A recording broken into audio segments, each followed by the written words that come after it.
Shalom sahabat Kalimatulu dimanapun berada. Apa kabar sahabat Kalimatulu semua? Saya berharap sahabat semua ada dalam keadaan sehat dan selalu di dalam pertolongan Tuhan kita Yesus Kristus. Terus dukung perkembangan channel ini dengan cara like, komen, dan subscribe.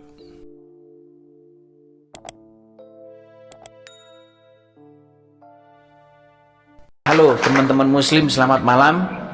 Halo, selamat malam, Syekh Edis Amriki. Syekh Edi Sakiki. Selamat malam Epen. Malam-malam. Ya, silakan ya. Ini gimana nih? Bagaimana dengan ajakan saya supaya kalian berhenti menuhankan seorang manusia yang bernama Muhammad? Silakan.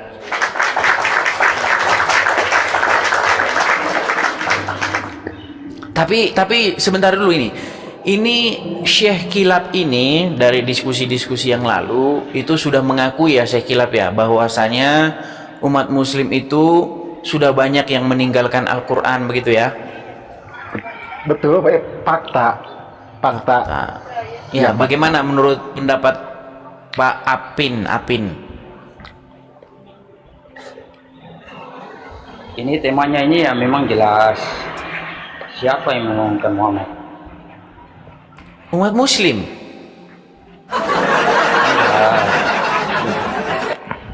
Memang stop menuhankan Muhammad, ya memang benar. Lah dia bukan pencipta kok. Iya, lalu kenapa dia dituhankan? Sudah tahu dia bukan pencipta, sudah tahu dia manusia biasa, lagi tersihir, tapi kenapa dituhankan begitu loh? Kami umat muslim tidak menuhankan dia, hanya menganggap dia sebagai rasul. Oh begitu. Kalau Ya bagaimana Pak Muhammad Syekh memang Kilap? salah. Nah Pak Syekh Kilap. Masalah mentuhankan ya. Kalau saya pribadi, saya sudah tidak mentuhankan. Kalau saya bicara saya pribadi di sini ya. Nah, tapi sebagian Muslim memang ada ini fakta. Tapi saya ini berbicara sebagai Muslim, takut saya dituduh menista agama ini. Tapi fakta yang saya lihat ada banyak sebagian Muslim tidak mentuhankan Muhammad, tapi mentuhankan manusia. Waduh, bahaya ini tambah parah ini. Ya itu lebih Contohnya parah. Bang? Contohnya sih? Aduh, saya takutin Enggak. Ustadz Wipi. Wafi. Ini ya. Gimana? Pak Edis Contoh. tahu. Ada orang cium kaki Habib.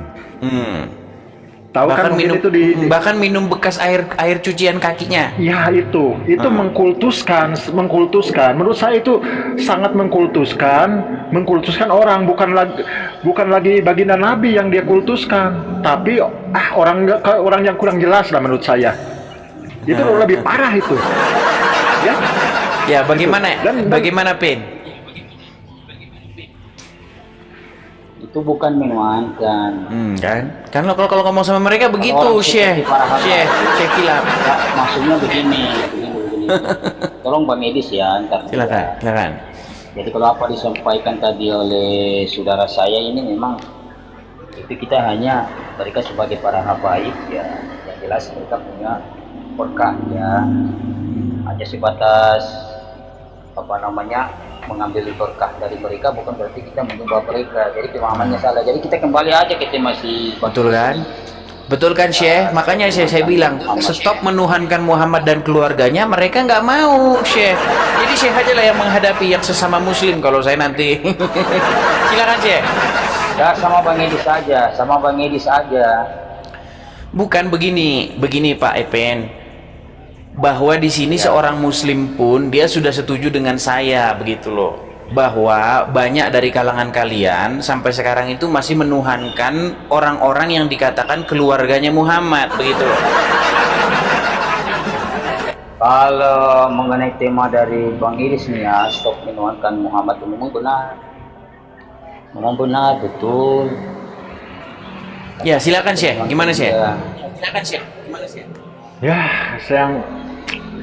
sebetulnya sih pemahaman ya satu kata, kita harus lebih banyak belajar lagi. Sekarang kan orang belum mampu mencium batu Hajar Aswad, tapi nisan kuburan yang itu belum jelas kuburan siapa dicium-cium. Nah, itu. Itu apa maksudnya ya? Kalau kita runut dari Quran, hadis maupun asar sahabat atau ulama, ada enggak menyuruh nyium batu nisan kuburan dengan mengalap barokah atau ingin barokah? Siapa sih yang mempunyai barokah di sini? Ya, bi barokah. Quran menjelaskan yang punya berkah itu siapa?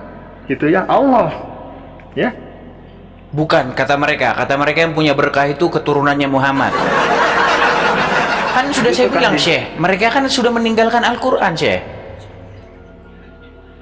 Ya mungkin di sini saya dengan sebagian muslim mungkin ada perbedaan pendapat dalam hal ini ya. Itu harus mungkin saya. Tapi kalau untuk saya, karena kan kalau untuk saya manusia itu sama.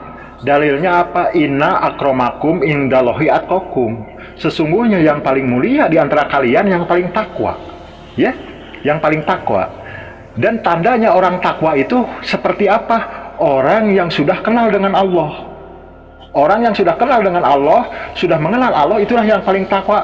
Dalilnya apa? Al-Baqarah, ya ayuhan nasubudu rabbakumul ladzi khalaqakum min qablikum la'allakum tattaqun. Hai manusia, ubudu, kenalilah aku. Siapa aku? Rob kamu, ladzi yang telah menciptakan kamu min qablikum dan orang sebelum kamu, la'allakum supaya engkau tatakun bertakwa. Jadi menurut saya takkan mungkin muslim bisa mi'raj, naik level bertakwa kalau belum kenal dengan Tuhannya.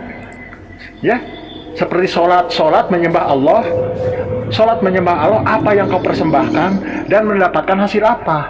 Jadi menurut saya untuk pesan untuk ke para muslim, kalau ingin takwa, ingin punya derajat di hadapan Allah, yaitu kenali dululah siapa Tuhan kita. Allah itu karena kan kita diperintah ya ayuhan nasu budu rabbakumul ladzi. Ya, tafsirnya di situ ada di kitab Tijan Ad-Darori itu ya, di situ tafsirnya. Jadi kita itu harus kenal dulu dengan Allah.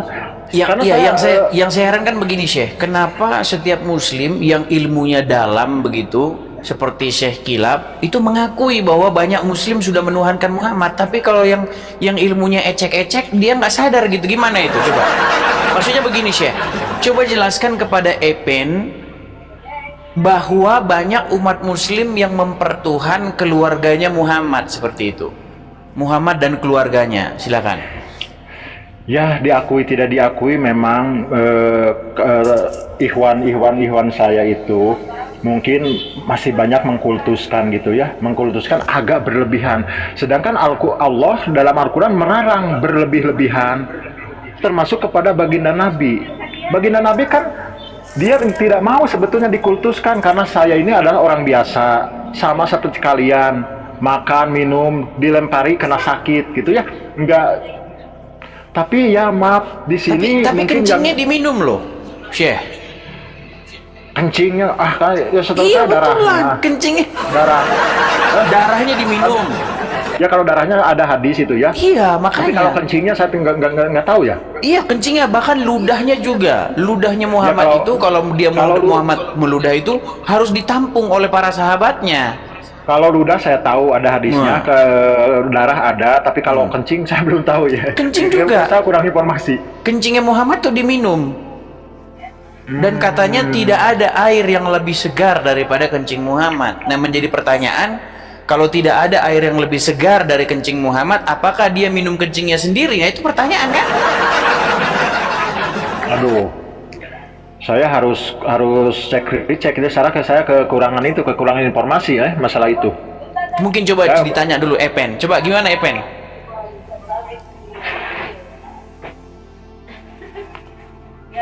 Bang Edis mau berbicara dengan Bang Epen, silahkan.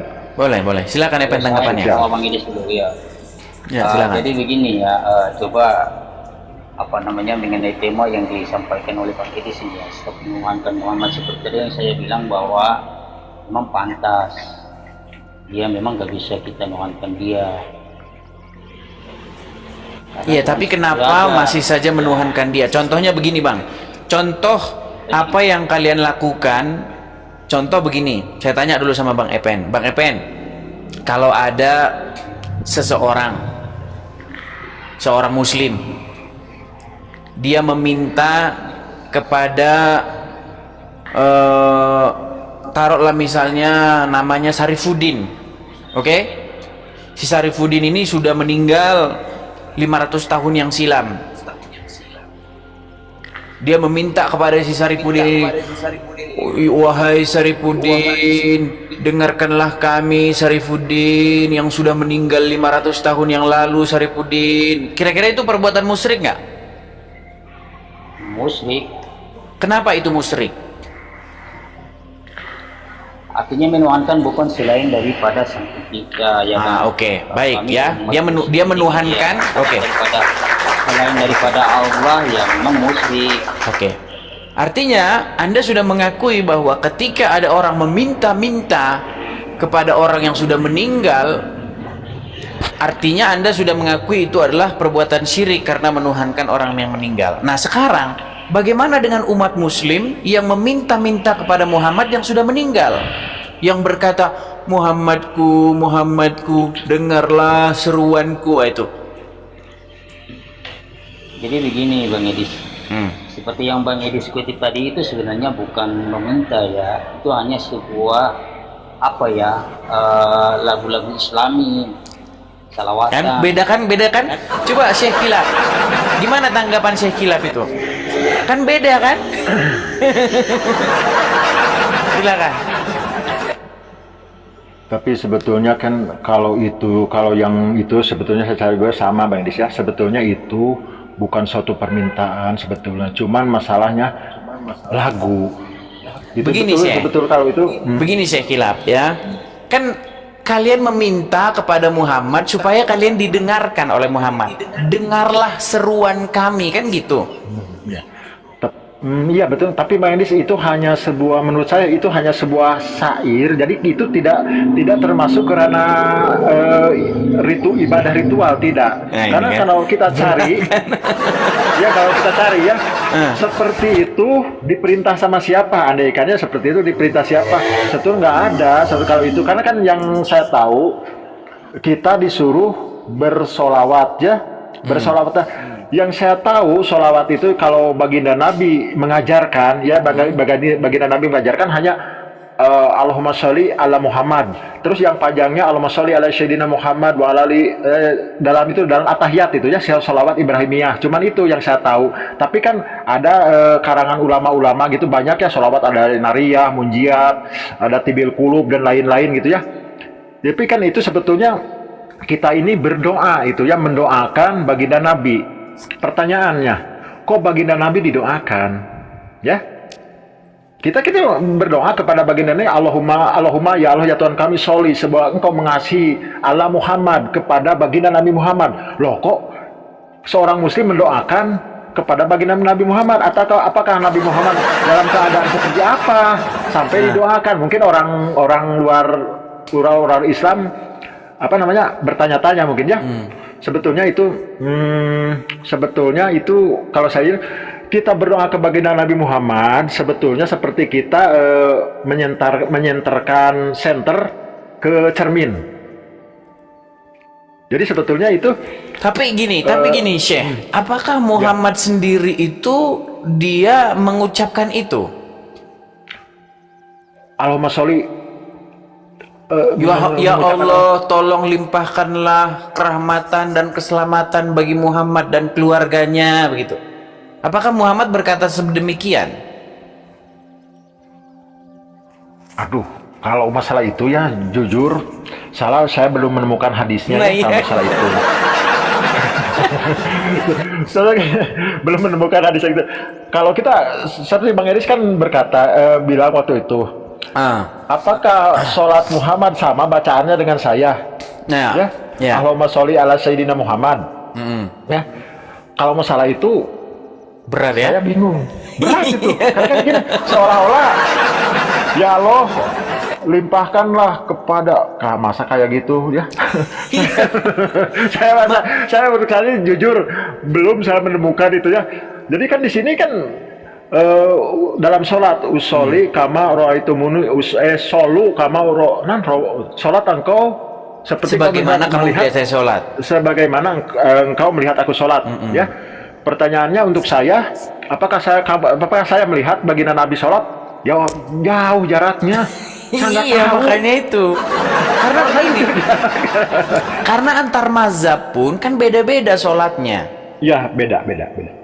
Beda. Ada yang mazhab begini mengatakan kalau Al-Fatihah itu ada yang dibilang basmalahnya dibaca, ada yang bilang tidak. Iya. Ada yang kunut, ada yang kunut, ada tidak kunut, ya kan? Iya. Ada yang begini, ada yang tidak. Iya. Jadi yang mana sebenarnya yang sholat yang seperti Muhammad ini kan gitu? Kalau saya dikatakan ya, tapi itu sepengetahuan saya ya.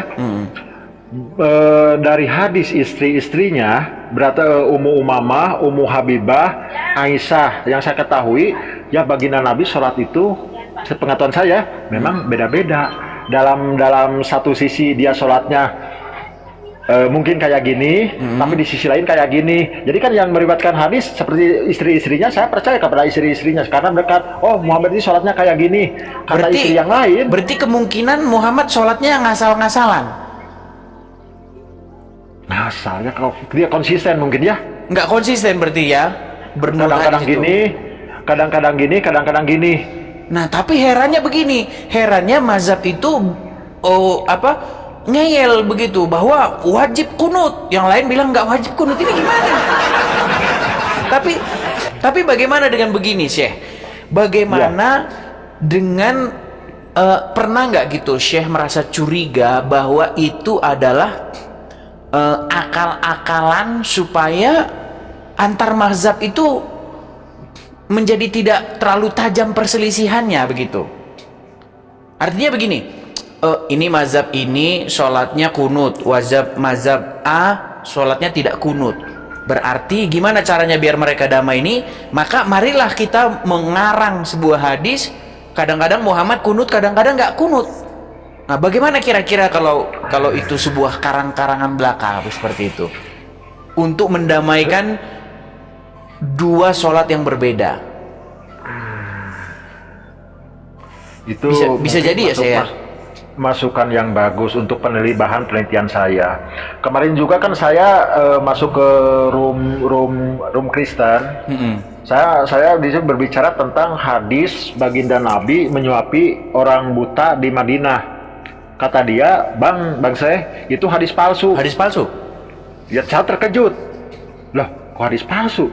Ya, terima kasih atas infonya ya. Saya akan cek. Ternyata dicek betul itu hadis batal sanadnya. Aduh, udah saya hancur di situ. Iya, makanya saya malu di situ. Begini Syekh.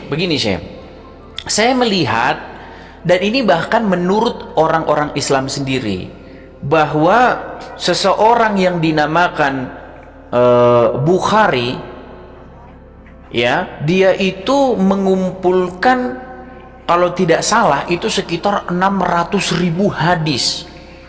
Ya, dia meneliti 600.000 hadis dan didapatinya bahwa yang sahih itu hanya sekitar 6.000. Artinya hanya 1%. Makanya saya bilang berarti 99,9%, yang 99% yang beredar, hadis-hadis yang beredar, riwayat-riwayat yang beredar, cerita-cerita yang beredar tentang Muhammad, artinya bohong. Sebetulnya Bang ya, kalau masalah hadis palsu, saya jujur, saya punya 400 hadis palsu. Nah kan, menurut Anda tujuan pemalsuan hadis ini apa? Tujuan pemalsuan hadis? Pemalsuan hadis segini Bang ya, tujuan pemalsuan hadis, contoh ginilah, ya, mungkin ngerti. Seperti saya jualan air, ya, seperti saya jualan air ini, supaya saya laku, saya bilang ini air sudah dipegang sama Pak Jokowi. Mantap. Mantap memang Anda ini. Ngerti tidak maksudnya? Iya. Makanya Jadi kan saya ini berbohong untuk keuntungan saya. Ini air beli apa? Karena air ini udah dipegang sama Pak Jokowi. Air hebat. tapi udah jangan dipegang sama salah, Pak Bang. Jokowi. Gini. Jangan salah gini.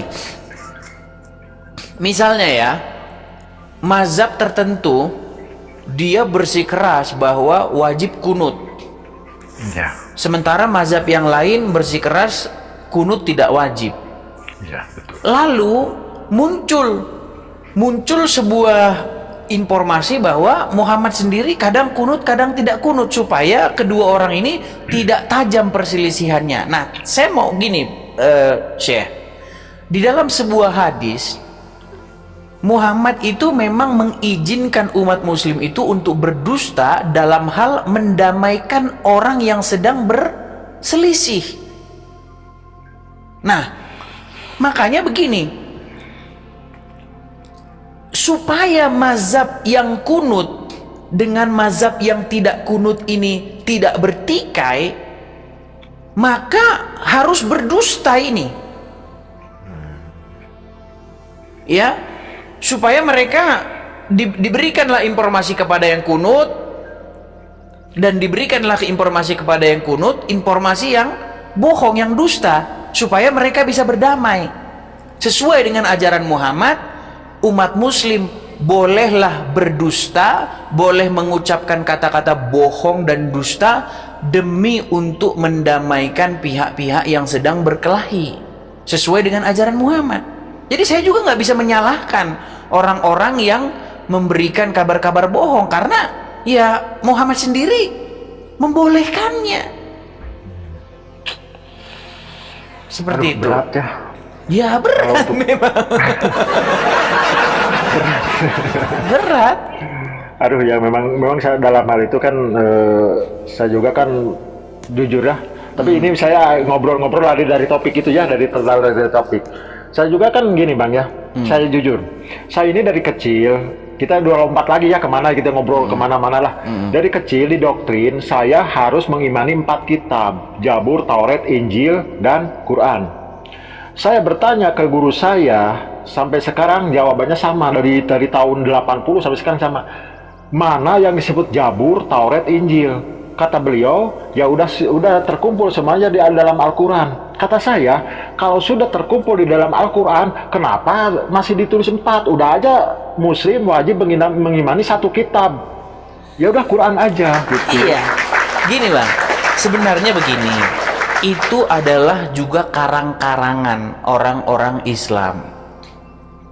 Seperti si Zuma, Yusupei dan kawan-kawan, mereka mengatakan bahwa Injil yang sebenarnya, Taurat yang sebenarnya, Zabur yang sebenarnya adalah Al-Quran katanya. Waduh. Seperti itu. Jadi ya seperti saya bilang, Syekh, jadi ketika saya membaca Al-Quran dengan apa yang dikatakan umat muslim itu nggak sama. Memang. Iya. Betul. Karena kan, aduh gimana ya, saya juga sebetulnya masalah di agama saya sebetulnya masalahnya masih harus banyak yang harus dibenahi. Kacau balau lah. Sebetulnya Ya, masih banyak lah. Sebenarnya kan Muhammad sendiri pernah mengatakan umatku akan terpecah menjadi 73 golongan. Iya, betul. Dan hanya 1 golongan saja yang akan masuk surga, seperti itu. Iya. Dan semuanya dari 73 itu mengklaim bahwa dialah yang akan masuk surga. Nah itu dia, makanya saya bilang ya gimana ya, sulit sih memang ya, seperti itu. Memang sulit. Memang sulit. Saya juga kan sebetulnya gini ya. Saya ini untuk saat ini ada penasaran itu, saya terus terang kepada Jabur, Taurat, Injil itu yang mana barangnya ya. Tapi kalau lihat itulah, ini udah lari lagi. Dalam perdebatan itu memang ada kata-kata dari Bang Juma, siapa saksinya, itu menurut saya lucu itu debat. Itu kan kitab itu ditulis kapan? 2000 tahun ke belakang. kalau disebut saksinya mana, bagaimana cara membuktikannya? Saksinya kan udah pada meninggal semuanya. Iya, sama seperti periwayatan hadis itu, Syekh. Jadi begini, Iya. kata Muhammad, kata si Fulan berkata kepada ini. Gimana kita mengkonfirmasi bahwa si Fulan berkata itu, orang si Fulan juga sudah meninggal? Ya, iya. Gitu loh. Makanya Yang nulis bahwa si Fulan mengatakan begini, terus si Fulan mengatakan begini, itu siapa? Apakah dia bertemu dengan si Fulan itu? Apakah dia bertemu dengan Muhammad? Apakah kan nggak ketemu? makanya Itu kan hanya katanya bahwa si ini berkata begitu, bukan sang penulis itu langsung seperti itu. Kalau sang penulis itu langsung menuliskannya, ini dari saya begini-begini, itu bisa kita percaya karena sang penulis langsung yang mengatakannya. Mari kita simak apa yang diungkapkan oleh Profesor dan cendekiawan Muslim yang satu ini. Kita kutip dalil liputan 6, teman-teman. Quraisy Shihab mengatakan, tolong jangan pilih ustadz yang suka memaki. Kiai Haji Quraisy Shihab ibaratkan begini. Nah, teman-teman, ternyata ada juga ustadz-ustadz yang suka memaki-maki, teman-teman. Bisa jadi ini adalah salah satu oknum yang dikatakan oleh Habib Kribo tadi, teman-teman, di mana mereka seakan-akan orang yang paling beriman, paling beragama, dengan kepalanya ada titik hitam dan juga jenggotnya sampai panjang ke lantai, kata Habib Kribo tadi kan, teman-teman. Di era modern ini, ketika ceramah agama mudah diakses melalui berbagai media, umat Islam dihadapkan pada pilihan beragama, ustadz atau penceramah yang dapat mereka ikuti. Namun tidak semua pendakwah menggunakan cara yang sejuk dan penuh hikmah dalam menyampaikan pesan agama. Menanggapi fenomena ini, wah, ini ternyata sebuah fenomena nih, teman-teman. Berarti sudah sering terjadi nih, teman-teman. Profesor Kiai Haji Quraisy Shihab, seorang cendekiawan Muslim, terkemuka menekankan pentingnya memilih ustadz yang tidak memaki-maki dalam dakwahnya. Quraisy Shihab mengingatkan bahwa dakwah adalah ajakan kepada kebaikan yang harus disampaikan dengan cara yang baik pula. Ia menekankan pentingnya mencontoh akhlak Nabi Muhammad SAW yang selalu lemah lembut dalam menyampaikan ajaran Islam. Mengutip sabda Nabi Muhammad, barang siapa yang beriman kepada Allah dan hari akhir, hendaklah ia berkata baik atau diam. Ayahanda presenter Nasyo Shihab menegaskan bahwa ini adalah pedoman penting bagi para pendakwah. Kata-kata yang baik dan penuh hikmah lebih efektif dalam menyentuh hati dan menggerakkan orang untuk berubah ke arah yang lebih baik. Dalam dakwah, seringkali ditemukan penceramah yang menggunakan kata-kata yang keras dengan alasan untuk menegur atau mengingatkan umat. Namun, Profesor Quraisy Shihab mengingatkan bahwa cara ini justru bisa menimbulkan antipati dan menjauhkan orang dari ajaran agama Islam yang seharusnya penuh kasih sayang dan rahmat. Menukil Islam.co, Quraisy Shihab menjelaskan hal yang menarik ketika ditanya seseorang terkait kriteria ustadz yang tepat untuk dijadikan panutan atau sebagai penceramah. Mantan rektor lain, sekarang UIN, Syarif Hidayatullah Jakarta, ini menjelaskan dengan penuh kasih ibarat seorang bapak menasihati anaknya. Pilihlah ustadz yang menganut paham moderat. Anda tidak akan mendengar makian, tutur mantan Menteri Agama ke-16 masa Presiden Soeharto ini. Quraisy Shihab menjelaskan bahwa ustadz yang wasatiyah akan terbuka untuk dikritik dan tidak fanatik dengan satu pandangan dan menilai pandangan yang orang lain salah.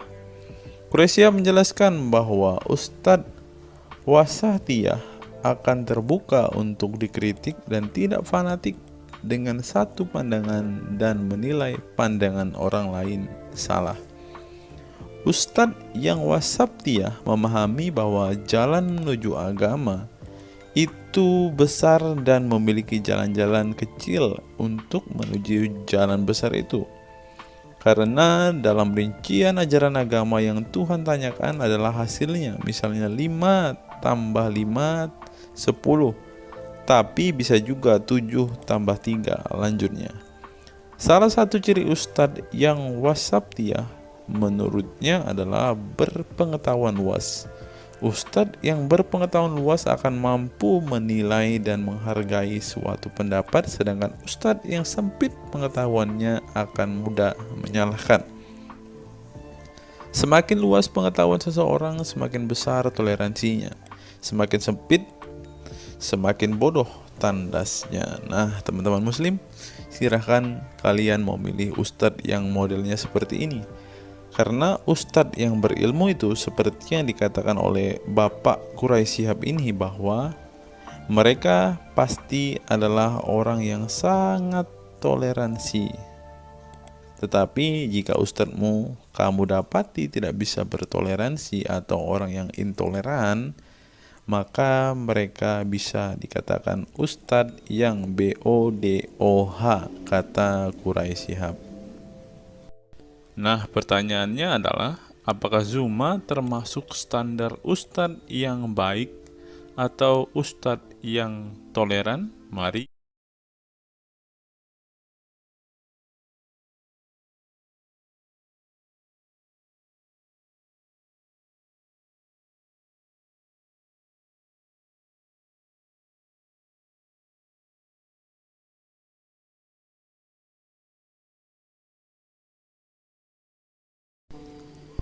Google, mengapa Rasulullah disebut sebagai nabi penutup? Apa alasannya? Alasannya mengapa Nabi SAW disebut Rasul terakhir adalah karena Allah SWT telah menunjukkan langsung sebagai penutup para nabi dan rasul. Hal ini tercantum dalam Al-Quran yang merupakan firman Allah. Di sini dituliskan, mengapa Muhammad atau Nabi SAW disebut Nabi terakhir? Mari kita baca ya. Katamul Anbiya merupakan salah satu julukan Nabi Muhammad yang berarti penutup para nabi, sesuai dengan firman Allah SAW dalam surat Al-Ashab ayat 40 yang berbunyi, artinya Muhammad itu sekali-sekali bukanlah bapak dari seorang laki-laki di antara kamu, tetapi dia adalah Rasul Allah dan penutup nabi-nabi, dan adalah Allah Maha mengetahui segala sesuatu. Nabi Muhammad SAW merupakan nabi terakhir yang Allah utus untuk menyempurnakan agama-agama sebelumnya. Al-Quran merupakan kitab Allah yang menyempurnakan kitab-kitab sebelumnya, sehingga tidak perlu ada kitab lain karena Al-Quran merupakan kitab Allah yang menyempurnakan kitab-kitab sebelumnya, sehingga tidak perlu ada kitab lain karena Al-Quran sebagai kitab terakhir. Maka dapat diartikan bahwa tidak ada lagi nabi setelah Nabi Muhammad SAW. Nabi Muhammad SAW sebagai nabi terakhir juga didukung dengan dalil lainnya, yaitu surat Al-Sab 61 ayat 6. Dan ingatlah ketika Isa bin Maryam berkata, "Hai Bani Israel, sesungguhnya aku adalah utusan Allah kepadamu, membenarkan kitab sebelumku, yaitu Taurat, yang memberikan kabar gembira dengan datangnya seorang Rasul yang akan datang sesudahku, yang namanya Ahmad, dalam tanda kurung Muhammad." Menurut Syekh Al-Zairi dalam kitab Al-Jawahir dan Al-Kalamiyah, alasan kenapa Nabi Muhammad SAW dijadikan nabi terakhir adalah hikmah terputusnya para nabi itu untuk menyeru umat manusia agar beribadah kepada Allah, menunjukkan mereka ke jalan yang lurus dalam urusan kehidupan duniawi dan ukrawi, memberitahu kepada mereka tentang hal-hal yang tidak dapat dicapai oleh penglihatan mereka, dan memberitahu keadaan yang pemikiran mereka belum sampai dan menetapkan dalil yang meyakinkan serta menghilangkan syubhat-syubhat keserupaan yang tidak benar. Adapun hubungan dakwah Nabi Muhammad SAW dengan nabi-nabi terdahulu ialah terbangun atas dasar sebagai penguat dan penyempurna dakwah nabi-nabi sebelumnya. Oleh karena itu, semua para nabi selalu dibangun atas dasar dua pondasi utama, yaitu akidah, syariat, dan akhlak. Dari segi kaidah, dari segi akidah, semua ajaran yang dibawa oleh para nabi, mulai dari Nabi Adam alaihissalam sampai Muhammad SAW, adalah sama. Tidak ada beda antara nabi satu dengan nabi yang lainnya. Semuanya mengajarkan keimanan terhadap keesaan Allah SWT, yaitu dengan membersihkan dari segala sifat yang tidak layak baginya, dan mengimani adanya hari kiamat serta adanya surga dan neraka. Maka dari itu, semua para nabi menyerukan kepada kaumnya masing-masing antara dasar iman kepada Allah, dan semua para nabi setelahnya saling membenarkan ajaran yang telah dibawa oleh para nabi sebelumnya. Adapun dari segi syariat yang mengatur tatanan kehidupan masyarakat dan individu terhadap perbedaan dalam metode dan kuantitasnya antara satu nabi dengan yang lain. Hal itu disebabkan karena syariat tersebut dalam ranah pelaksanaan, bukan sebuah pengabaran seperti akidah. Perkembangan zaman dan perbedaan bangsa yang satu dengan bangsa yang lainnya turut mempengaruhi syariat mereka satu sama lain. Diutusnya satu nabi itu adalah khusus untuk umatnya pada waktu itu, bukan umum untuk semua manusia. Sebuah hukum syariat terbatas dalam ruang lingkup yang sempit sesuai dengan umatnya pada waktu itu secara khusus. Nah, dari bagian pertama ini kita mengetahui teman-teman mengapa Rasulullah ini dikatakan sebagai nabi penutup, karena Rasulullah juga mengajarkan kepada keesaan Allah, teman-teman. Nah, seperti yang terus di sini. Semuanya mengajarkan keimanan terhadap keesaan Allah SWT, yaitu dengan membersihkan dari sifat segala yang tidak layak baginya dan mengimani adanya hari kiamat dan adanya surga dan neraka. Salah satu alasan mengapa Rasulullah disebut sebagai nabi penutup adalah ini, teman-teman. Mari kita lihat fakta berikutnya. Menurut kumparan, teman-teman, alasan mengapa Rasulullah SAW disebut nabi terakhir, teman-teman. Mari kita simak ya.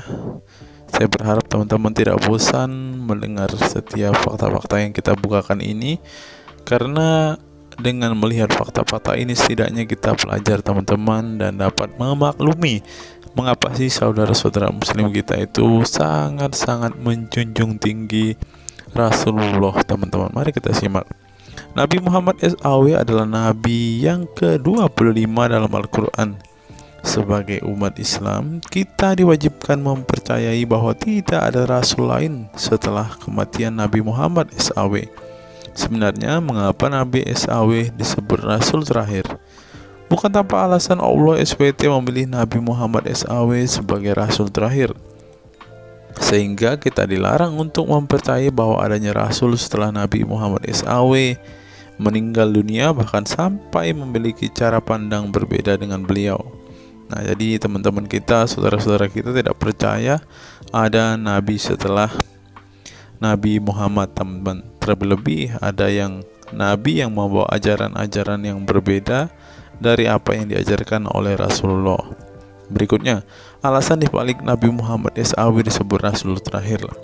Nabi Muhammad SAW ditunjuk menjadi rasul terakhir Allah SWT dan mendapatkan Al-Quran yang merupakan kitab sempurna dari kitab-kitab sebelumnya. Nah, mereka percaya juga kitab mereka adalah kitab yang paling sempurna, karena kitab-kitab sebelumnya tidak sempurna, maka disempurnakan oleh Al-Quran, teman-teman.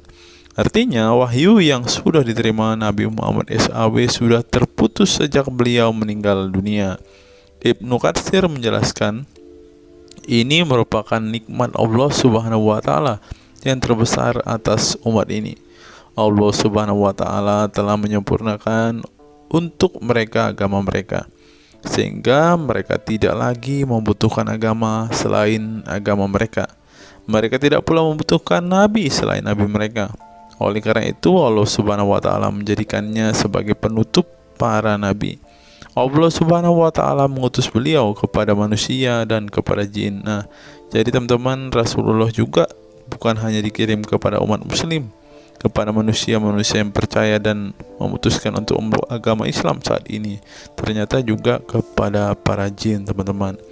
Allah Subhanahu wa taala berfirman, artinya Muhammad itu sekali-kali bukanlah bapak dari seorang laki-laki di antara kamu, tetapi dia adalah Rasulullah dan penutup nabi-nabi, dan adalah Allah Maha mengetahui segala sesuatu. Dikutip dari buku situs-situs dalam Al-Quran oleh Syarifuddin Al-Fikri, para ahli bahasa memberikan makna terhadap kata ma dalam surat Al-Ahzab ayat 40 dengan al-istitsaku wal ma'u, yang artinya memastikan dan menolak sesuatu, sehingga Al-Quran menyebutkan bahwa Nabi Muhammad SAW sebagai khatam an-nabiyyin, artinya pasti tidak ragu beliau seorang nabi terakhir dan menolak orang mengaku di kemudian hari.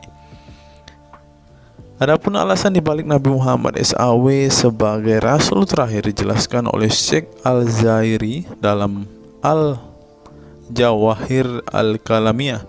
Sebenarnya Nabi kita Muhammad dikatakan sebagai penutup para nabi itu hanya karena sesungguhnya hikmat terputusnya para nabi itu menyeru umat manusia agar beribadah kepada Allah, menunjukkan mereka ke jalan yang lurus dalam urusan kehidupan duniawi dan ukhrawi, memberitahu kepada mereka tentang hal-hal yang tidak dapat dicapai oleh penglihatan mereka, dan memberitahu keadaan yang pemikiran mereka belum sampai, dan menetapkan dalil yang meyakinkan serta menghilangkan syubhat-syubhat keserupaan-keserupaan yang tidak benar. Karena itu, umat manusia tidak memerlukan lagi kepada nabi sesudah Nabi Muhammad, sebab syariatnya telah mencapai batas kesempurnaan. Dan dari alasan inilah tampak jelas tentang rahasia terusnya beliau untuk seluruh umat manusia, dan keberadaan beliau sebagai manusia yang paling utama dalam segi fisik serta halaknya. Demikianlah penjelasan singkat mengenai Nabi Muhammad SAW sebagai Rasul terakhir. Semoga dengan mengetahuinya dapat menambah meneladani beliau sebagai sosok yang sempurna. Yang perlu diingat, jangan menghujat ya teman-teman.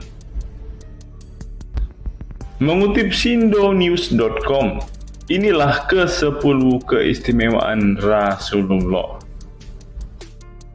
Yang pertama, air liur Rasulullah menjadi obat.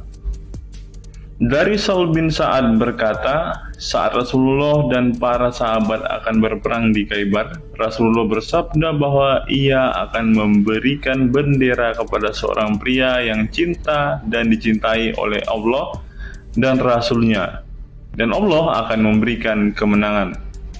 Rasulullah mencari Sayyidina Ali, akan tetapi para sahabat mengatakan bahwa Ali sedang mengalami sakit mata. Rasulullah memerintah para sahabat untuk mendatangkan Ali kepada beliau. Kemudian Rasulullah meludahi kedua matanya dan mendoakannya. Seketika itu sakit matanya sembuh seakan-akan tidak ada bekas sakit sebelumnya. Kemudian sahabat Khalid bin Ali mengaku pernah digigit kalajengking di kakinya. Lalu Nabi meludahi kakinya dan mengusapnya. Seketika hilang sakit dan berhenti darahnya keluar. Khalid bin Ali mengatakan, aku digigit oleh kalajengking ketika aku di dekat Nabi Muhammad, lalu beliau meludahi kakiku dan mengusapnya. Yang kedua, rambut beliau membawa berkah. Sahabat Khalid bin Walid radhiyallahu anhu tak pernah kalah di medan perang. Di setiap perang, Khalid selalu meraih kemenangan dan membuat nyali musuh ketakutan. Ternyata penyebabnya tak lepas dari keberkahan rambut Nabi Muhammad yang selalu dia bawa ketika perang. Rambut beliau juga dijadikan sebagai obat bagi orang sakit. Yang ketiga, keringat Nabi Muhammad menjadi minyak wangi.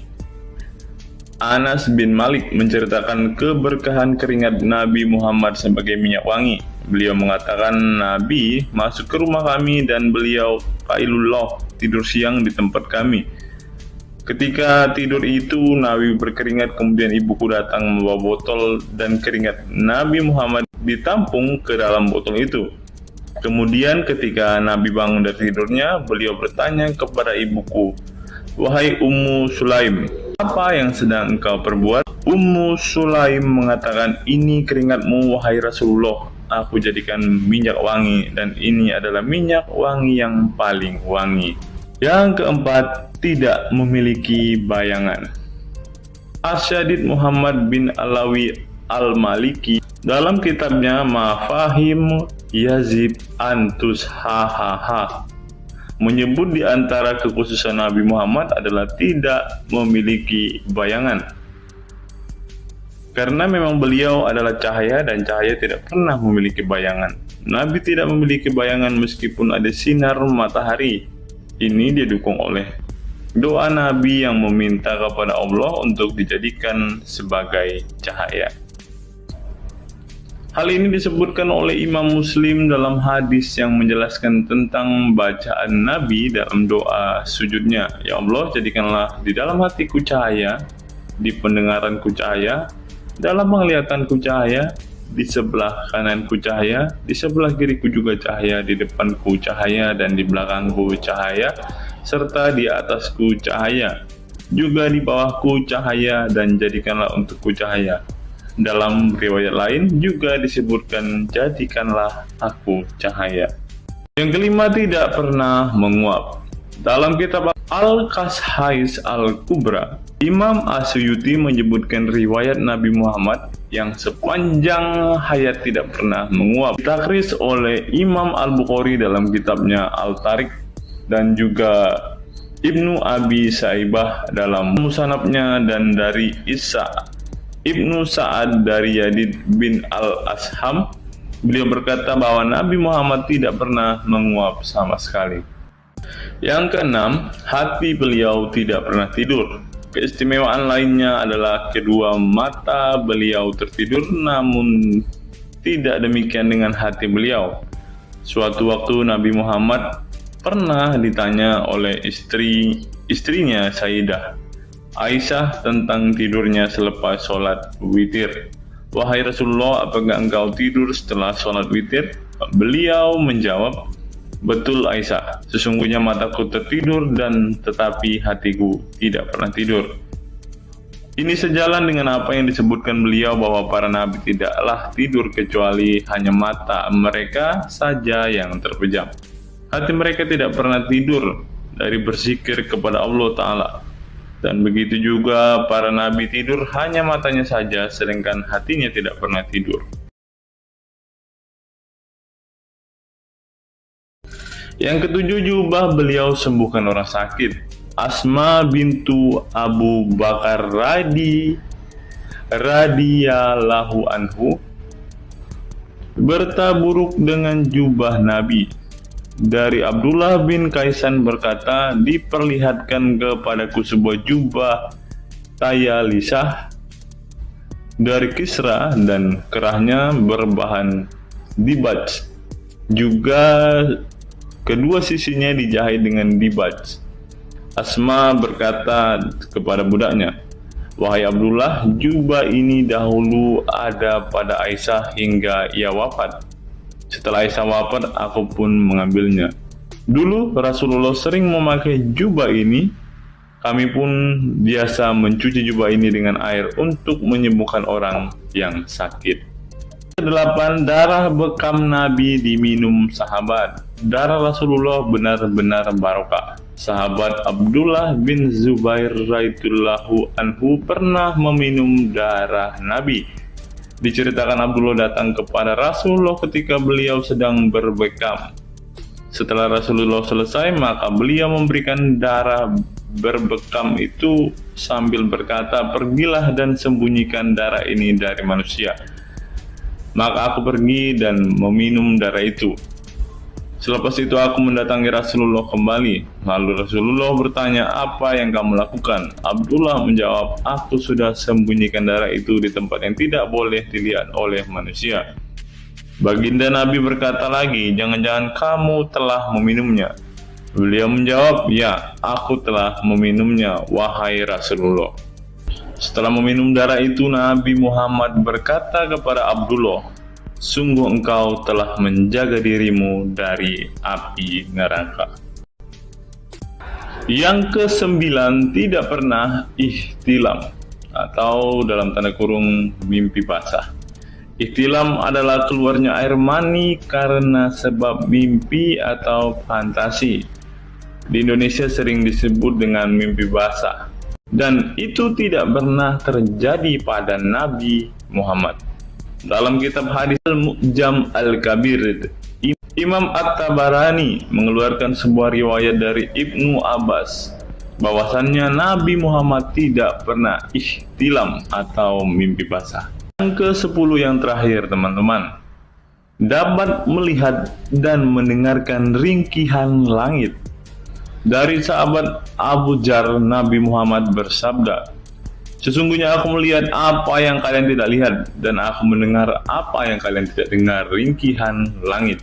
Dan memang pantas langit bersuara ringkih, karena di setiap jarak 4 jari di langit ada malaikat yang menaruh keningnya dan sujud kepada Allah.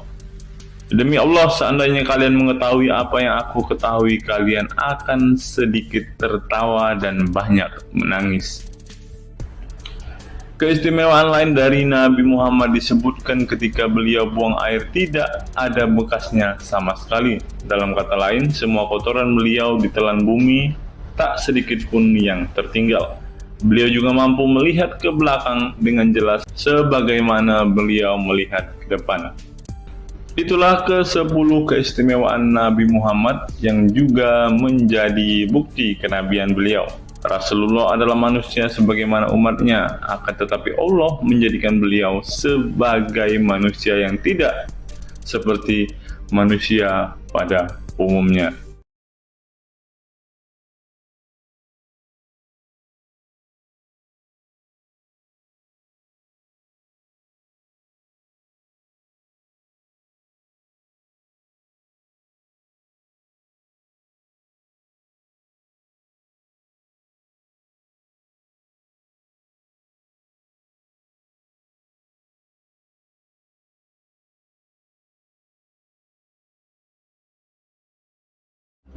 Hari ini kita akan menyimak sebuah kisah yang saya kutip dari sebuah artikel yang akan menggemparkan kita semua. Karena kisah ini berisi sebuah cerita tentang para sahabat Nabi Muhammad yang katanya masuk surga. Bagaimana mungkin para sahabat ini bisa masuk surga? Sedangkan junjungan mereka sendiri pun tidak mempunyai kepastian surga. Seperti yang diungkap Bapak Quraisy Shihab berikut ini. Tidak benar, saya ulangi, tidak benar bahwa Nabi Muhammad sudah dapat jaminan surga. Mendengar apa yang dikatakan Bapak Quraisy Shihab tadi, jelaslah bahwa Rasulullah pun tidak pasti masuk surga. Bagaimana mungkin para sahabat masuk surga jika sang junjungan sendiri tidak punya kepastian surga? Memang sedikit aneh sih teman-teman. Nabi tidak pasti masuk surga, tapi para sahabat masuk surga. Mungkinkah para sahabat lebih baik dari sang Nabi? Untuk itu, mari kita simak kisah para sahabat Nabi berikut ini dan temukan alasan mengapa mereka bisa masuk surga. Kisah sahabat Nabi Muhammad SAW yang dijamin masuk surga oleh Allah SWT. Semua manusia pasti menginginkan masuk surga Allah SWT, namun tidak semua jiwa bisa masuk surga. Ada banyak tantangan dan perjalanan yang sangat panjang yang harus dihadapi umat Islam hingga mendapat kesempatan ala SWT untuk masuk surga. Itu juga belum tentu langsung masuk surga. Mungkin harus ke neraka untuk menghapus dosa-dosa terlebih dahulu. Meski demikian, kita bisa belajar dari kisah sahabat Nabi Muhammad SAW yang dijamin masuk surga Allah. Mereka tidak begitu saja mendapat tempat yang keindahannya kekal abadi. Berbagai ujian keimanan dan fisik dalam mengarungi kehidupan mereka di jalan Allah SWT. Siapa sajakah sahabat Nabi SAW yang dijamin masuk surga? Simak selengkapnya dalam ulasan berikut ini. Kisah sahabat Nabi Muhammad SAW yang dijamin masuk surga. Dalam sebuah hadis terdapat 10 sahabat Nabi SAW yang masuk surga. Hadis tersebut berasal dari Abdurrahman bin Auf radhiyallahu anhu. Ia berkata, Rasulullah SAW bersabda. Adapun kisah 10 sahabat Nabi yang dijamin masuk surga yang dikutip dari buku biografi 10 sahabat Nabi yang dijamin masuk surga karya Sujai Fadil 2020. Yang pertama, Abu Bakar As-Siddiq. Abu Bakar As-Siddiq dikenal sebagai manusia terbaik setelah Nabi Muhammad SAW. Beliaulah orang pertama yang beriman kepada Nabi SAW, menemaninya dan membenarkan perkataannya. Ketika Nabi Muhammad SAW meninggal dunia, beliaulah yang dipilih menjadi imam dan melanjutkan kepemimpinan sebagai khalifah. Yang kedua, Umar bin Khattab. Sahabat Nabi Muhammad SAW selanjutnya yang dijamin masuk surga adalah Umar bin Khattab. Dedikasi beliau kepada agama Islam sangatlah besar. Walaupun sebelum ia memutuskan untuk beriman kepada Nabi Muhammad SAW, ia ingin membunuhnya. Setelah masuk agama Islam, Umar bin Khattab menjadi orang yang paling berani dan mendapat gelar Al-Furuq yang memiliki arti pembeda antara yang benar dan yang salah. Yang ketiga, Utsman bin Affan. Utsman bin Affan merupakan saudagar kaya raya, namun kekayaan tersebut tidak membuatnya sombong, namun kebalikannya. Utsman menggunakan hartanya untuk zakat, sedekah, dan infak. Setelah meninggalnya Umar bin Khattab, beliau melanjutkan kepemimpinannya dan juga melanjutkan tugas untuk menyusun mushaf Al-Quran. Yang keempat, Ali bin Abi Thalib. Ali bin Abi Thalib merupakan sepupu dari Nabi Muhammad SAW, sehingga beliau banyak belajar Islam dari usianya sejak kecil. Ali bin Abi Thalib pernah ditinggal Nabi Muhammad SAW saat perang Tabuk untuk menjaga para wanita dan anak-anak. Setelah meninggalnya Utsman bin Affan, beliau meneruskan kepemimpinannya. Namun di masa kepemimpinannya banyak sekali pertentangan dan perpecahan kelompok dengan pemikiran masing-masing. Talhah bin Ubaidillah. Meski tak seterkenal para khulafaur rasyidin, namun beliau merupakan sosok pelindung bagi Nabi Muhammad dalam perang Uhud dengan menangkis anak panah dengan tangannya hingga kehilangan jari-jarinya. Selain itu, Talib bin Ubaidillah disanjung karena kebaikan hati dan sedekah beliau. Yang keenam, Zubair bin Awam. Zubair bin Awam merupakan orang pertama yang berani mencabut pedangnya di jalan Allah SWT saat ia menduga ada orang musyrik yang sewenang-wenang kepada Nabi Muhammad SWT. Perjuangannya untuk masuk ke Islam tidaklah mudah. Beliau sempat disiksa oleh pamannya sendiri agar tidak mengikut Nabi Muhammad SAW. Yang ketujuh, Abdurrahman bin Auf. Abdurrahman bin Auf merupakan seorang saudagar yang kaya raya. Walaupun seorang yang berlimpah harta, beliau banyak menggunakan hartanya untuk kaum muslimin. Ketika mendengar bahwa dirinya akan masuk surga, Abdurrahman bin Auf khawatir apakah layak masuk surga dan merasa dirinya bukanlah siapa-siapa. Yang kedelapan, Sa'ad bin Abi Waqqas. Sa'ad bin Abi Waqqas merupakan paman Nabi Muhammad SAW dari ibunya. Ketika mendengar Islam di Mekah, Sa'ad langsung menghampiri Nabi Muhammad SAW untuk beriman kepada Allah SWT dan Rasulnya. Sa'ad bin Abi Waqqas merupakan orang pertama yang meletakkan anak panah di jalan Allah SWT. Beliau juga dipilih menjadi komandan perang Qadisiyah dan diangkat menjadi gubernur Kufah di masa kepemimpinan Utsman bin Affan. Yang kesembilan, Sa'id bin Zaid. Apabila seseorang yang mampu membuat Umar bin Khattab yang keras bisa masuk ke dalam Islam, beliau adalah Sa'id bin Zaid dan istrinya Fatimah bin Khattab. Beliau mengadakan pertemuan di Darul Arqam dan sebelumnya menyampaikan dakwah di dalamnya. Sa'id bin Zaid tidak pernah absen dari peristiwa penting dan peperangan bersama Nabi Muhammad SAW kecuali di perang Badar. Yang ke-10, Abu Ubaidah bin Zarah. Abu Ubaidah bin Zarah merupakan seorang sahabat Nabi Muhammad yang lemah lembut namun cekatan. Beliau termasuk salah satu generasi pertama yang masuk Islam.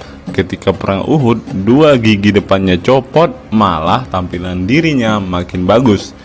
Giginya ompong dikarenakan ia mencabut 2 rantai yang masuk melalui lubang kancing topi besi di wajah Nabi Muhammad SAW karena terkena tebasan. Dari 10 kisah tadi, semua sahabat Nabi itu terkenal dengan perbuatan baiknya. Apakah standar umat muslim masuk surga adalah dengan berbuat baik? Perbuatan baik tentu tidak dapat menyelamatkan. Seorang ustadz pernah berkata seperti ini. Mengantarkan kita masuk ke surga itu bukan amal perbuatan kita. Kita semua masuk ke dalam surga Allah kelak itu lantaran mendapat anugerah dari Allah dan mendapat rahmat dari Allah. Jadi bukan karena amal ibadah kita. Apa tanggapan teman-teman setelah menyimak kisah ini?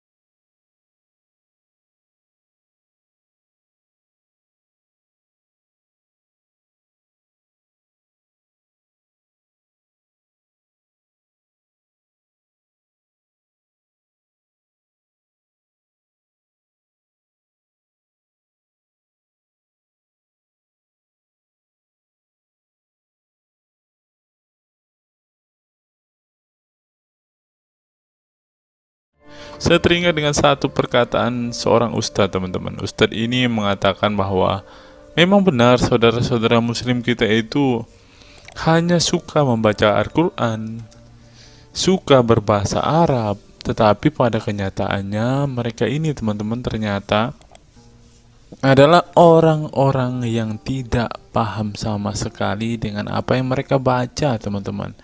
Dan akhirnya Ustadz ini mengatakan bahwa saudara-saudara muslim kita ini seperti keledai, teman-teman. Mari kita dengarkan apa yang disampaikan Ustadz ini. Kita bangga menghafal Al-Quran tapi tidak memahami Al-Quran. Senang mengulang berbahasa Arab tapi tidak mengerti bahasa Arab.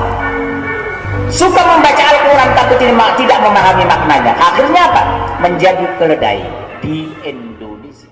Tidak sampai di situ saja, teman-teman. Menurut NU Online, seperti yang disampaikan oleh Gus Baha, ingin umat Islam banyak baca Al-Quran meski tak paham maknanya. Teman-teman bisa baca sendiri ya judul artikel ini. Artikel ini mengatakan seorang Gus ingin umatnya itu semua umatnya dia ingin bahwa mereka harus mau dan rajin membaca Al-Quran, teman-teman. Walaupun ya Pada kenyataannya, apa yang mereka baca mereka tidak ketahui. Apa yang mereka baca mereka tidak tahu maknanya, teman-teman. Mari kita dengarkan dan lihat apa isi dari artikel yang diransir oleh NU Online ini, teman-teman. Jakarta NU Online. Rais Syuriah Pengurus Besar Nahdlatul Ulama PBNU Kiai Haji Ahmad Bahaudin Nur Salim yang biasa dikenal dengan Gus Baha mengingatkan umat muslim atau umat Islam untuk memperbanyak membaca Al-Quran meski tidak memahami maknanya. Waduh, gak bahaya kah ini? Ustadznya mengatakan harus baca saja Al-Quran walaupun tidak paham. Wah, bisa-bisa umat Islam jadi keledai se-Indonesia nih, seperti yang dikatakan Ustadz yang barusan tadi. Karena semuanya disuruh baca, disuruh hafal, tidak peduli tahu atau tidak arti dan maknanya. Aduh, gimana ini teman-teman? Sebagai kitab suci, Al-Quran harus lebih dekat dengan umat Islam. Cara mendekatinya bisa dengan mempelajari dan memahami kandungan Al-Quran atau membacanya. Membaca Al-Quran lebih bernilai ibadah, terutama di bulan suci Ramadan. Saya paling sangat ingin di Ramadan ini banyak membaca Al-Quran, baik membaca secara qiraatan saja atau lebih jelasnya. Sebagaimana dikutip NU Online dari akun YouTube Santri Gayeng. Menurut Gus Baha, membaca Al-Quran tidak harus menunggu paham arti dan tafsirnya. Sebab membaca Al-Quran dari huruf ke huruf sudah bernilai ibadah. Meskipun seorang yang membacanya itu tidak paham arti dan maknanya. Terlebih ketika membaca dan kemudian menjadikan isi Al-Quran sebagai bimbingan hidup. Gus Baha mencoba melogikakan orang yang membaca Al-Quran tetapi tidak memahami maknanya. Ia menjelaskan ketika seseorang membaca Al-Quran dan tidak paham maknanya, maka seseorang itu hanya menyibukkan diri dengan kalamullah. Hal ini menurut Gus Baha sesuatu yang baik. Tetapi Ustadz yang tadi mengatakan kalau hanya bisa membaca tetapi tidak ngerti maknanya, mereka sama dengan keledai di Indonesia. Nah, sekarang umat muslim bingung nih harus ngikutin yang mana, mau jadi keledai atau hanya menjadi pembaca tetapi tidak tahu apa-apa nih. Lanjut teman-teman. Efek dari kesibukan dengan kalamullah itu pasti tidak melakukan maksiat. Tetapi kalau kita melihat ya, kalau ada satu contoh kasus yang terjadi di pesantren kemarin kan teman-teman, di artikel yang kita baca sebelumnya, bahwa kejadian atau hal yang bersangkut paut dengan maksiat ini terjadi di dalam pondok pesantren teman-teman. Bagaimana ini Gus Baha? Kalau Anda mengatakan bahwa ketika orang sibuk dengan membaca Al-Quran dengan kesibukan membaca kalamullah dan bisa terhindar dari melakukan hal-hal maksiat, tapi kok di pondok pesantren malah terjadi maksiat nih Gus Baha, bagaimana ini? Lanjut, saya beri contoh, meskipun membaca saja dan tidak paham artinya itu tetap baik. Ada orang yang semalaman itu duduk bersama keluarga, ngobrol ringan tentang masa lalu, cerita lucunya atau lucunya anaknya. Pada malam itu ditulis oleh malaikat bahwa keluarga ini tidak maksiat, tidak dugem, tidak narkoba, dan tidak ke tempat maksiat, jelasnya. Gus Baha mengatakan keberkahan dari seorang muslim atau muslimah menyibukkan diri bercengkrama bersama keluarga, asik guyon dengan teman dan tetangga adalah tidak melakukan maksiat dan tidak macam-macam, apalagi jika saat itu membaca Al-Quran. Hal ini sesuai dengan kajian ilmu usul fikih yang dipelajari Gus Baha dari Al-Makfurlah Kiai Haji Maimun Zubair. Dia menegaskan bahwa di antara kebaikan agama Islam adalah meninggalkan itu adalah pekerjaan yang tidak butuh modal. Gus Baha menjelaskan, apabila seseorang ingin mendapat pahala sholat, maka harus sholat. Kalau ingin mendapat pahala haji, maka harus haji. Namun ada kebaikan yang tidak perlu modal, yaitu meninggalkan kemungkaran. Caranya cukup meninggalkan hal-hal yang dilarang Allah. Cara meninggalkan kemungkaran bisa dengan bercengkrama dengan keluarga, baca Al-Quran, bercanda dengan teman, dan hal positif lainnya. Sehingga kalau ada orang yang tanya, kenapa baca Al-Quran meskipun tidak paham itu dapat pahala? Satu, karena itu kalamullah. Kedua, sebagai kebaikan itu adalah meninggalkan kemaksiatan. Meninggalkan itu bisa dilakukan dengan hal-hal mudah.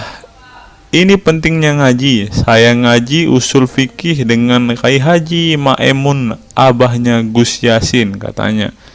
Gus Baha mengaku sejak kecil ia sudah terbiasa membaca dan mempelajari Al-Quran, bahkan hingga saat ini. Kebiasaan Gus Baha mempelajari Al-Quran yang berlangsung puluhan tahun ini membuatnya memiliki kecintaan yang mendalam dengan kitab suci yang diturunkan kepada Nabi Muhammad itu. Ia juga membaca banyak literatur klasik maupun modern untuk memahami Al-Quran. Kemudian melakukan diskusi dengan banyak pakar Al-Quran dari berbagai daerah dan negara tentang berbagai tema. Tetapi syukur-syukur bacanya Al-Quran itu paham. Artinya paham sesuai dengan kapasitas masing-masing. Saya mulai kecil hingga sekarang masih ngaji Al-Quran, masih belajar, juga masih terus mencari ilmu. Ucap pengasuh pondok pesantren Tahfidzul Quran LP3 IA Rembang, Jawa Tengah itu. Nah teman-teman, setelah mendengarkan apa yang dikatakan Ustadz Munzir Situmorang dan juga Gus Baha ini, taulah kita sekarang mengapa ketika ada debater-debater Islam yang berdebat dengan saudara-saudara apologet-apologet Kristen kita, mereka tidak paham sama sekali dengan Quran mereka, dengan hadis mereka, karena ya seperti ini teman-teman. Membaca Al-Quran, menghafal Al-Quran itu adalah sebuah ibadah bagi kepercayaan mereka teman-teman. Walaupun mereka tidak paham apa yang mereka baca, walaupun mereka tidak mengerti sama sekali apa yang mereka baca teman-teman, yang penting dibaca saja, itu adalah sebuah amal baik. Nah teman-teman, kita belajar bahwa ketika apologet Kristen berdebat dengan para apologet Islam atau dengan para polemikus Muslim, inilah yang terjadi teman-teman. Mereka tidak paham sama sekali ketika mereka ditanya isi hadis dan Qur'annya. Karena pada intinya atau pada kenyataannya, seperti pengakuan dua ustadz ini tadi, bahwa memang benar umat muslim itu hanya senang membaca, hanya suka membaca, hanya suka mengimani, tetapi tidak paham sama sekali dengan apa yang mereka baca dan imani teman-teman. Sebagai contoh teman-teman, kita kalau melihat perdebatan antara Gurunda Zuma dengan apologet-apologet Kristen ya, ketika Zuma ditanyakan ayat-ayat Al-Quran atau hadis-hadisnya, Zuma pasti tidak pernah menjelaskan ayat dan hadis itu teman-teman. Alasannya ya kita tahu ya, sekarang ternyata memang Zuma pun ternyata hanya hafal, hanya suka membaca, tetapi tidak paham dan tidak mengerti sama sekali dengan apa yang mereka baca dan hafalkan teman-teman. Ya, jadi kita bisa ambil kesimpulan bahwa orang-orang model seperti ini sama seperti keledai di Indonesia, seperti yang diungkapkan oleh Ustadz Munzir Situmorang tadi teman-teman.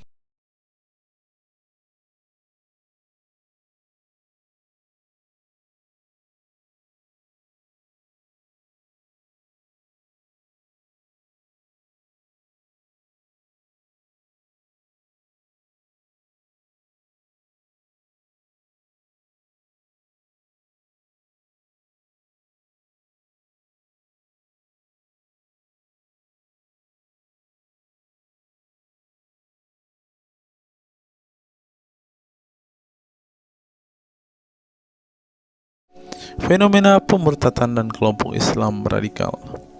Sejumlah sarjana Islam mengemukakan hukuman seorang murtad adalah hak prerogatif Tuhan, bukan wewenang manusia. Masalah pemurtadan selalu menjadi isu penting dalam sejarah wacana keislaman. Dalam Islam, tindakan atau sikap seseorang muslim meninggalkan agama Islam, baik dengan perkataan maupun dengan perbuatan, disebut dengan ridah atau irtidad dalam bahasa Arab. Dan orang muslim yang melakukan tindakan ini disebut murtad. Nah, seperti yang dikatakan oleh Yakut tadi teman-teman, dengan mengatakan toa itu seperti gonggongan anjing, dia sudah murtad teman-teman. Itulah sebabnya saudara-saudara muslim menganjurkan dia untuk istighfar dan mengucapkan 2 kalimat syahadat kembali. Lanjut. Seorang dikatakan murtad belum tentu mereka pindah atau konversi ke agama baru. Bisa juga mereka kemudian memilih untuk tidak beragama, menjadi sekuler, ateis, agnostik, dan lain sebagainya. Masalah pemurtadan ini bukan hanya diskursus dan fenomena eksklusif dalam Islam saja, tetapi juga dalam agama-agama lain ya.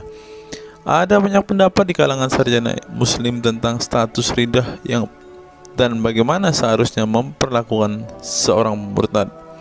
Ada yang berpendapat ridah adalah masalah kepolitikan, bukan masalah teologi keagamaan, sehingga orang yang keluar dari Islam murtad tidak perlu dikenai hukuman apapun, termasuk hukuman pembunuhan. Karena itu akan bertentangan dengan doktrin Islam dan Al-Quran yang menggaransi kebebasan bagi seseorang untuk beriman dan beragama atau tidak beriman dan tidak beragama. Bagi mereka, sejarah hukuman pembunuhan bagi orang-orang yang keluar dari Islam lebih mengacu pada fenomena dan alasan sosial politik belaka. Dengan kata lain, kata murtad bagi mereka mengacu pada pengertian pembangkangan politik ketimbang pemberontakan teologis. Tak ada konsensus mengenainya. Tetapi ada pula yang berargumen bahwa masalah pemurtadan adalah masalah teologi keagamaan, sehingga orang yang mendeklarasikan diri keluar dari Islam harus dihukum bunuh seperti yang dipraktikkan oleh generasi Islam pasca wafatnya Nabi Muhammad. Menariknya, sejumlah sarjana Islam terkemuka, baik klasik maupun kontemporer, baik Sunni maupun Syiah, sebut saja seperti Muhammad bin Ahmad al-Saraki, Abu al-Walid al-Baji, Ibrahim al-Naqi, Ibnu al-Human, Buharuddin al-Mahinani hingga Ali Goma, Husin Ali Mutazir, Zafed Ahmad Gamidi, dan Torik Ramadan menyatakan tidak ada konsensus dari para ulama tentang hukuman bunuh bagi seorang murtad. Mereka juga menegaskan bahwa hukuman seorang murtad adalah hak prerogatif Tuhan, bukan wewenang manusia. Nah, sekarang kalau kita melihat, ada seorang ustadz mengatakan, siapa namanya itu, Abdul Somad, bilang bagi yang murtad darahnya halal. Nah, gimana ya dengan Abdul Somad ini teman-teman? Dia sudah tidak menghidupi apa yang diajarkan oleh pendahulu-pendahulunya teman-teman. Lanjut, masalah sejarah dan fenomena pemurtadan dalam Islam ini dengan baik dikupas oleh Abdullah Said dalam Freedom of Religion, Apostasy and Islam, atau Taha Jabir Al-Wani dalam Apostasy in Islam, A Historical and Scriptural Analysis. Tulisanku ini tak bermaksud membahas secara lebih dalam dan detail tentang pemurtadan ini, tetapi ingin menyajikan sejumlah fenomena pemurtadan di kalangan masyarakat Islam kontemporer, di mana banyak orang-orang yang memilih keluar dari Islam bukan lantaran menghadapi peliknya masalah teologi keislaman misalnya, melainkan dikarenakan telah muak menyaksikan perilaku Islam itu sendiri, khususnya kalangan muslim ekstremis. Nah, ini juga yang buat saudara-saudara kita muslim murtad teman-teman. Nggak tahu ya Abdul Somad termasuk orang yang Islam atau muslim yang ekstremis atau enggak ya, karena dia bilang siapa yang murtad darahnya halal. Bisa jadi Somad salah satu Islam ekstremis. Berikutnya, faktor trauma. Bagi kelompok Islam militan konservatif, pemurtadan adalah tindakan haram dan kaum murtad harus dibunuh. Tetapi mereka tidak menyadari bahwa banyak kaum Islam yang memilih menjadi murtad justru karena mereka trauma dengan perilaku brutal kelompok radikal Islam itu sendiri.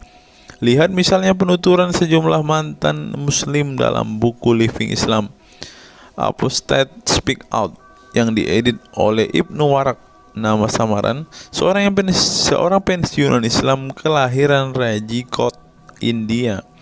Dalam buku yang sangat provokatif ini, sejumlah ex-muslim bersuara keras memberi kesaksian tentang kebobrokan perilaku kelompok muslim radikal di negara-negara yang mayoritas berpenduduk muslim seperti Pakistan, Bangladesh, Aljazair, Iran, Afghanistan, dan lain sebagainya. Para penulis buku ini sebelumnya merupakan para sarjana aktivis muslim yang taat saleh sampai akhirnya mereka menyaksikan momen-momen mengerikan dalam hidup mereka hingga akhirnya mereka menyatakan goodbye pada Islam. Lihat teman-teman, mereka ini adalah saksi keekstriman Islam, teman-teman.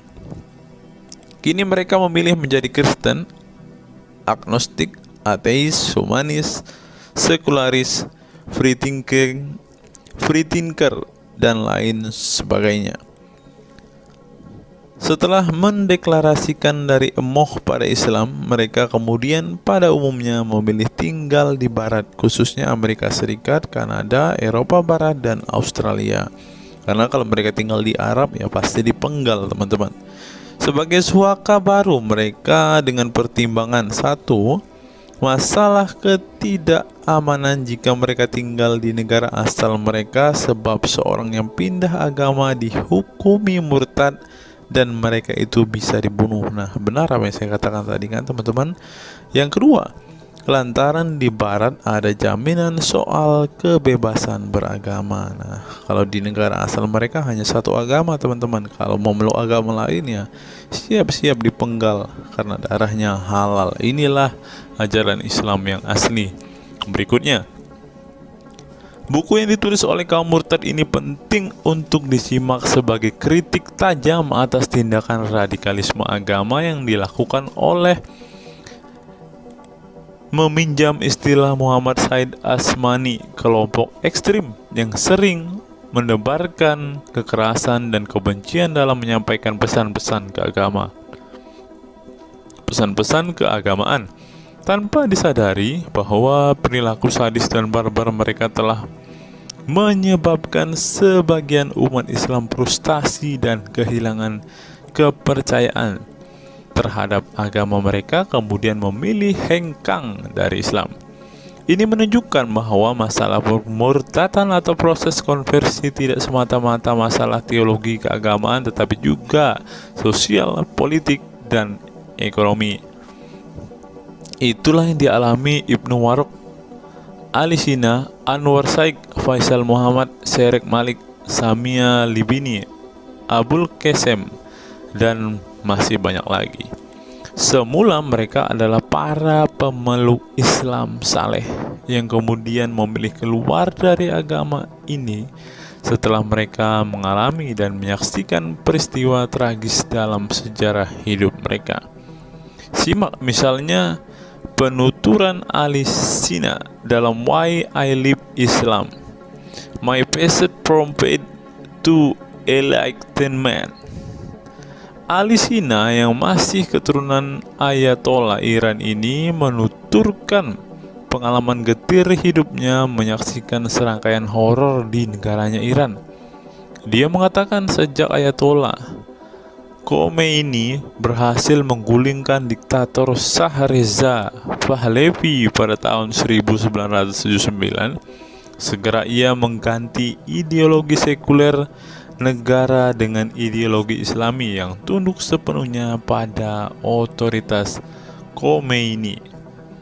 Masih menurut Ali Sina, alih-alih ingin menegakkan kedaulatan Tuhan, dalam praktiknya yang terjadi justru penegak kedaulatan Khomeini, di mana melalui agen rahasianya yang bernama Saza Mene Ate Laat Fa Amniate Keskharar, yang disingkat Sefak, dia dan para pendukungnya menghancurkan siapapun yang tidak mau tunduk pada otoritas politik keagamaannya, termasuk bekas sekutunya.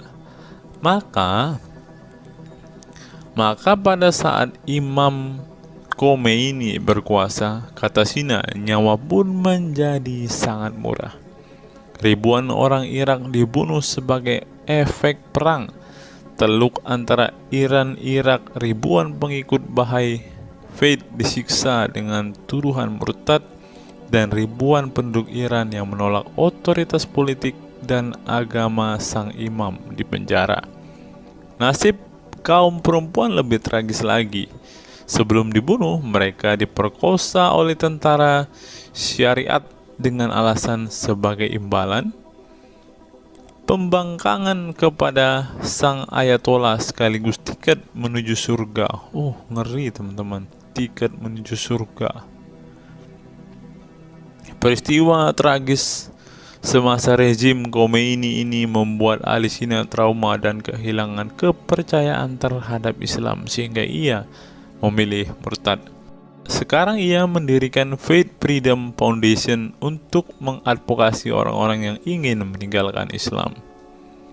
Selain Ali Sina, pengalaman getir juga dialami oleh Abul Qasim Bangladesh, Sherak Malik Pakistan, Anwar Saik Pakistan Bertain, Nadia dari Maroko, Samia Libina dari Tunisia, Azad dari India, dan masih banyak lagi.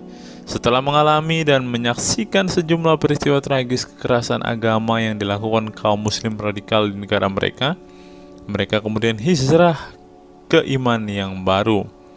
Memang tidak bisa dipungkiri di negara-negara berbasis Islam itu telah terjadi sejumlah peristiwa sadis yang dilakukan sekelompok rezim muslim militan dan kaum radikal agama demi ambisi politik kekuasaan mereka.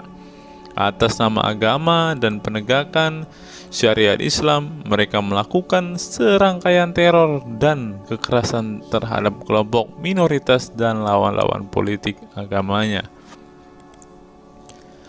Penulis perempuan Mesir Bad Yeor telah menunjukkan dengan baik sebagian dari sejarah gelap radikalisme kelompok militan konservatif terhadap kaum minoritas ini dalam buku The Decline of Eastern Christianity Under Islam From Jihad to Dhimmitud.